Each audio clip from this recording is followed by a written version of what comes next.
Welcome everyone. इस video में हम जो डिस्कस करेंगे वो एक्विजिशन के बारे में करेंगे कि कोई भी एक स्टेट यानी स्टेट से मतलब कंट्री, कोई भी एक कंट्री है वो किसी के जो दूसरा कंट्री का पार्ट है या कुछ और कोई भी एक पर्टिकुलर टेरिटरी है तो उसको एक्वायर करता है तो उसके क्या क्या तरीके हो सकते हैं, means the modes of the acquisition. तो जब फर्स्ट होता है वो होता है ऑक्यूपेशन। ऑक्यूपेशन में क्या होता है कि पीसफुली एक्विजिशन हो रहा है। पीसफुली एक्विजिशन का मतलब ये है कि कोई पार्ट है जिसपे किसी का कोई कब्जा नहीं है, उस पर कोई नहीं रहता, कोई भी कंट्री अपना अधिकार नहीं बताती है, उसमें किसी के उसके कंट्रोल में नहीं है। अगर वो पार्ट लिया जाता है पीसफुली तो दैट इज कॉल्ड ऑक्यूपेशन। यानी sovereignty should be properly established. अब इसमें एक केस हुआ था जो इसका जो एग्जांपल अपन दे सकते हैं वो है ईस्ट ग्रीनलैंड 1933 में। सेकंड आता है प्रेस्क्रिप्शन। प्रेस्क्रिप्शन का मतलब है कि when the sovereignty is established and exercised peacefully over any territory for a long time. कहने का मतलब एक तरह से नॉर्मल लैंग्वेज में समझे कि कब्जा, यानी peacefully using without any interference. कोई व्यक्ति एक पर्टिकुलर पार्ट पे, मतलब कोई एक कंट्री कोई एक पार्ट है उस पर बहुत टाइम से लंबे समय से चला आ रहा है और उस पर उसका कब्जा है तो वो उसका पार्ट बन जाता है। यानी कंडीशंस क्या रहेंगी उसकी कि पीसफुल होना चाहिए एंड अनडिस्टर्ब पोजीशन होना चाहिए और मस्ट बी कॉन्टिन्यूस पोजीशन, लंबे समय तक उसका पोजीशन रहा हो और position must be proper and for a long time, तरीके से किया हुआ पोजीशन हो और लंबे समय से उसका पोजीशन हो। जो है एग्जांपल अपन पमास द्वीप केस का दे सकते हैं। नेक्स्ट है एक्रीशन। एक्रीशन में क्या होता है कि जैसे due to change by flood और एनी अदर मीन्स, जैसे अब ये दो तरह का हो सकता है, मैन मेड भी हो सकता है, नेचुरल। यानी जैसे नदी है, अपन कहते हैं कि पर्टिकुलर इस नदी के किनारे इस इधर वाला जो होगा ये पर्टिकुलर ये वाला कंट्री होगा और नदी के उधर वाला उस कंट्री के अंडर में आएगा। अब किसी कारणवश मान लो फ्लड आता है या कुछ और प्रॉब्लम होती है और नदी का बहाव चेंज हो जाता है। अब ये बहाव कैसे भी हो सकता है, अपन मैन मेड मान लिया व्यक्ति विशेष, मतलब कोई पर्टिकुलर कंट्री करवा देता उसको, या नेचुरल वे में हो जाता है उसका बहाव। तो वो जो पार्ट है वो अगर बहाव के इधर वाला उधर वाला जो पार्ट था, मतलब बैक दूसरी साइड वाला, वो इस साइड में आ जाता है तो वो स्टेट टेरिटरी उसके कंट्रोल में आ जाएगी जो दूसरा स्टेट में आ गई। यानी acquisition of state territory happens only when any part of the territory of any state merges with the territory of another state owing to natural facts। अब है नेचुरल फैक्ट्स, या मतलब नेचुरल फैक्ट्स का मतलब कहने का मतलब यहाँ पे मैनमेड भी हो सकता है। नेक्स्ट है एनेक्सेशन और सब्जुकेशन। इसमें आता है acquisition of the territory forcefully. Forcefully यानी किसी पर्टिकुलर पार्ट पे फोर्सफुली उस टेरिटरी को कब्जे में ले लिया जाए, उस पर आक्रमण करके, उस पर कब्जा करके, डरा के, धमका के, कैसे भी करके।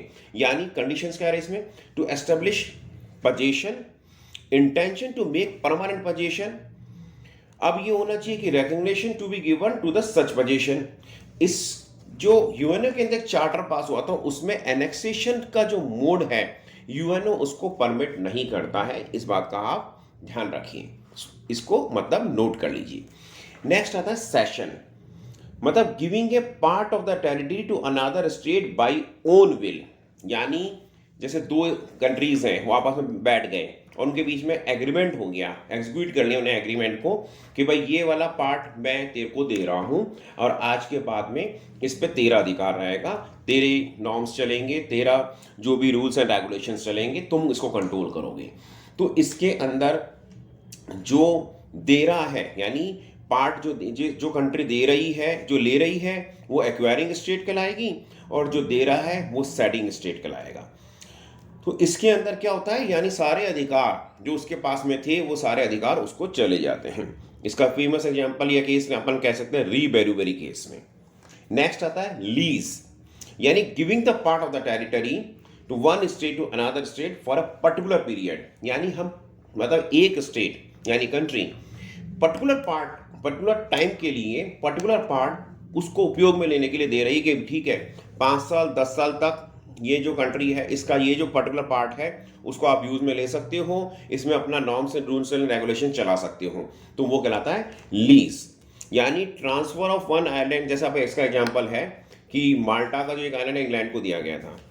नेक्स्ट आता है प्लेबिसाइड, जिसको हम नॉर्मल लैंग्वेज में कह सकते हैं या हिंदी लैंग्वेज में हम समझने के लिए जनमत।